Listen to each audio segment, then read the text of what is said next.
ಮುಖ್ಯ ಪ್ರಶ್ನೆ 9. ಕೆಳಗಿನ ವಿಷಯಕ್ಕೆ 15 ವಾಕ್ಯಗಳಿಗೆ ಕಡಿಮೆ ಇಲ್ಲದಂತೆ ಪ್ರಬಂಧ ಬರೆಯಿರಿ. ಪ್ರಬಂಧ ಸಾಮಾಜಿಕ ಪಿಡುಗುಗಳು. ಪೀಠಿಕೆ. ವೈಜ್ಞಾನಿಕ ಪ್ರಗತಿಗಳು ಅಭಿವೃದ್ಧಿಯ ಸಂಕೇತ, ಸಾಮಾಜಿಕ ಪಿಡುಗುಗಳು ಅವನತಿಯ ಸಂಕೇತ. ಸಮಾಜದ ಪ್ರಗತಿಗೆ ಮತ್ತು ಮಾನವನ ಅಭಿವೃದ್ಧಿಗೆ ಮಾರಕವಾಗಿರುವ ಅಂಶಗಳೇ ಸಾಮಾಜಿಕ ಪಿಡುಗುಗಳು ಎನ್ನುವರು. ದೇಹಕ್ಕೆ ಅನಾರೋಗ್ಯವಿದ್ದಂತೆ ಇವು ಸಮಾಜದ ರೋಗಗಳು.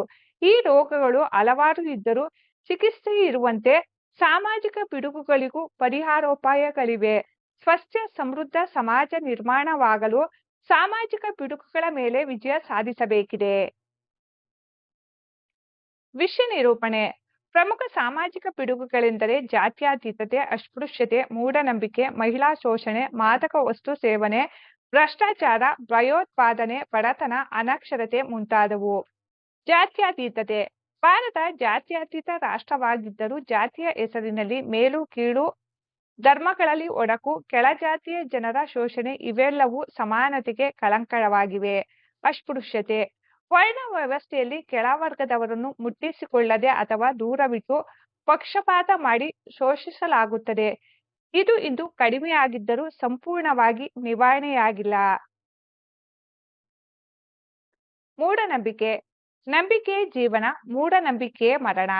ಬಲಿ ಕೊಡುವುದು, ಭೂತೋಚ್ಚಾಟನೆ, ಅಘೋರಿ, ಮಾಟ, ವಾಮಾಚಾರ, ಪಂಕ್ತಿಭೇದ, ಬೆನ್ನಿಗೆ ಕೊಕ್ಕೆ ಸಿಕ್ಕಿಸುವ ಸಿಡಿ ಪದ್ಧತಿ ಹೀಗೆ ಹಲವು ಮೂಢನಂಬಿಕೆಗಳು ಮಾನವನ ಅಜ್ಞಾನದ ಸಂಕೇತಗಳಾಗಿವೆ.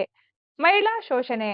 ವರದಕ್ಷಿಣೆ, ಹೆಣ್ಣು ಭ್ರೂಣ ಹತ್ಯೆ, ದೇವದಾಸಿ ಪದ್ಧತಿ, ಬಾಲ್ಯ ವಿವಾಹ, ಸತಿ ಸಹಗಮನ, ಅತ್ಯಾಚಾರ ಮುಂತಾದವುಗಳಿಂದ ಸ್ತ್ರೀಕುಲ ಶೋಷಣೆಯಲ್ಲಿದೆ. ಮಾದಕ ವಸ್ತು ಸೇವನೆ. ಧೂಮಪಾನ, ಮದ್ಯಪಾನ, ತಂಬಾಕು ಮತ್ತು ಇತರ ಮಾದಕ ವಸ್ತುಗಳ ಸೇವನೆ ಮಾನವನ ಆರೋಗ್ಯ ಮಾತ್ರವಲ್ಲ, ಸಮಾಜದ ಆರೋಗ್ಯವನ್ನು ಹಾಳು ಮಾಡುತ್ತದೆ. ಇದರ ನಶೆಯಲ್ಲಿ ಮಾನವ ಅಪರಾಧಗಳನ್ನು ಮಾಡುತ್ತಾನೆ. ಭ್ರಷ್ಟಾಚಾರ.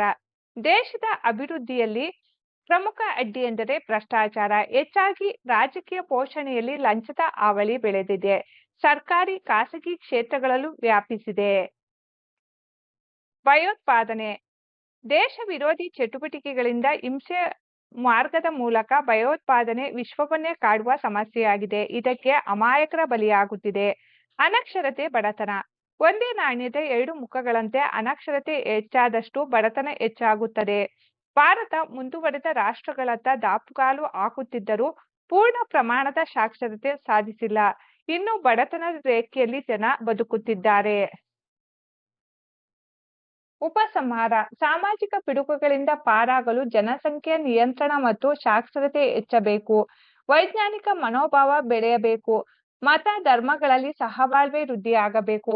ಮಾದಕ ವ್ಯಸನದ ಹಾನಿಯ ಅರಿವು ಬೆಳೆಯಲಿ. ಮಹಿಳೆಯರ ಗೌರವ ಹೆಚ್ಚಲಿ. ಭ್ರಷ್ಟಾಚಾರ, ಭಯೋತ್ಪಾದನೆ ನಿಗ್ರಹಕ್ಕೆ ಕಾನೂನು ಇನ್ನಷ್ಟು ಬಲಿಷ್ಠವಾಗಲಿ. ಕೇಂದ್ರ ರಾಜ್ಯ ಸರ್ಕಾರಗಳು ಸಾಮಾಜಿಕ ಸುಧಾರಣೆಗೆ ಸಾಕಷ್ಟು ಯೋಜನೆಗಳ ಕಾರ್ಯಕ್ರಮಗಳನ್ನು ರೂಪಿಸಿದೆ. ಪ್ರಜೆಗಳು ಸಮಾಜದ ಹಿತದಲ್ಲಿ ತನ್ನ ಹಿತ ಕಾಣಬೇಕು.